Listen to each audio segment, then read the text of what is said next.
আসসালামু আলাইকুম প্রিয় ভিউয়ার্স, আজকে আমরা সরল সুদের হার নির্ণয় করব। জাস্ট একটা ছোট্ট সূত্রের মাধ্যমে বেসিক বুঝে সমাধান করব।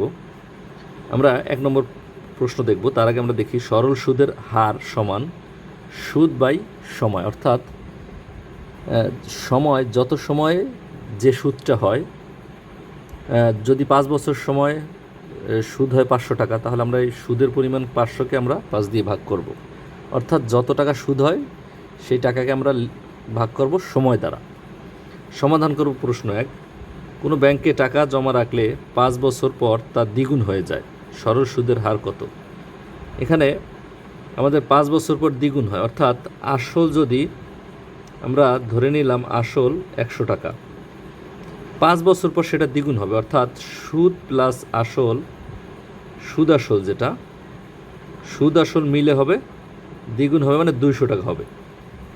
আমরা বোঝার চেষ্টা করি। আসল 100 টাকা আমি ব্যাংকে রাখলাম, 5 বছর পর সেটা দ্বিগুণ হলো, অর্থাৎ সুদ এবং আসল মিলে 200 টাকা হলো।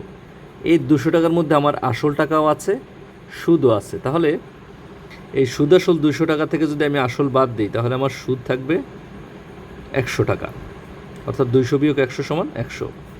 এই সুদের যে 100 টাকা, এই 100কে যদি আমি হার সমান লিখব, এই সুদকে আমি সময় দিয়ে ভাগ করব, অর্থাৎ 100 ভাগ এই 5 বছর সময়, অর্থাৎ 20%, 20%। উত্তর হবে 20%।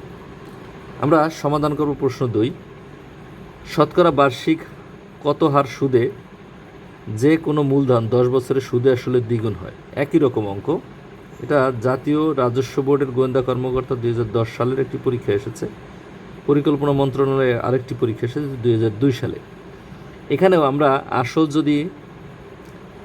100 টাকা ধরি এবং 10 বছর পর সুদে আসলে দ্বিগুণ হয়, অর্থাৎ সুদ এবং আসল দুটো মিলাইয়া হচ্ছে 200 টাকা। তাহলে সুদ হবে কত? সুদ হবে 200 মাইনাস 100, অর্থাৎ 100 টাকা। আমরা সুদ পেলাম, এই সুদকে আমরা সময় দিয়ে ভাগ করব 10 দিয়ে, তাহলে আমরা হার পাবো, সুদের হার।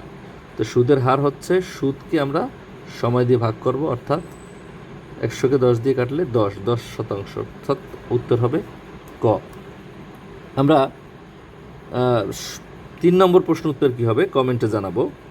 তার আগে আমরা প্রশ্নটা একটু দেখে নিই। সুদের হার কত হলে 100 টাকা সরল সুদে 8 বছরের দ্বিগুণ হবে? সুদের হার চাইছে এখানে, আর 100 টাকা আসল, এবং এটা 1 বছর পরে 8 বছর পরে সুদে আসলে দ্বিগুণ হবে। ওই একই রকম 1 এবং 2 এর মতোই। এটা গবেষণা সহকারী সংস্কৃতি বিষয়ক মন্ত্রণালয় 2023 সালে একটি চাকরি পরীক্ষা এসেছে। এই প্রশ্ন উত্তর কমেন্টে জানাবো। আমরা এখন 4 নম্বর প্রশ্নের উত্তর দেখব। এটা 10ম BCS-এ এসেছে। এছাড়া পল্লী উন্নয়ন সমবায়ের মাঠ সংগঠক পদে এসেছে 2014 সালে। এছাড়া আরও একটি পরীক্ষা আছে স্বরাষ্ট্র মন্ত্রণালয়ের অধীন পুলিশ সহকারী রাসায়নিক পরীক্ষা 2002। প্রশ্নটা হলো সরল সুদের হার শতকরা কত হলে, অর্থাৎ এখানেও হার চেয়েছে, যে কোনো মূলধন, আমরা মূলধন জানি না, আমরা ধরে নিলাম মূলধন 100 টাকা, আসল 100 টাকা,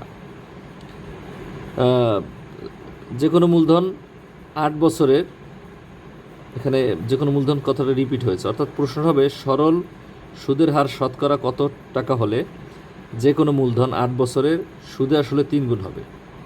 আমরা এখানে আসল ধরব 100 টাকা, সুদে আসলে 3 গুণ হবে, অর্থাৎ 8 বছর পর সুদ এবং আসল মোট 300 টাকা হবে। এখন এখানে সুদ কত হবে? সুদ হবে সুদ আসল 300 বিয়োগ 100, 300 বিয়োগ 100 করলে 200 টাকা সুদ। তাহলে আমার হার হবে, আমরা এই সুদকে এই সময় 8 বছর দিয়ে ভাগ করব, অর্থাৎ 200 ভাগ 8, কাটাকাটি করব, কাটাকাটি করলে 25, অর্থাৎ 25%। উত্তর হবে 25 টাকা। প্রিয় ভিউয়ার্স, ভিডিওটি ভালো লাগলে লাইক করবে এবং শেয়ার করব। ধন্যবাদ।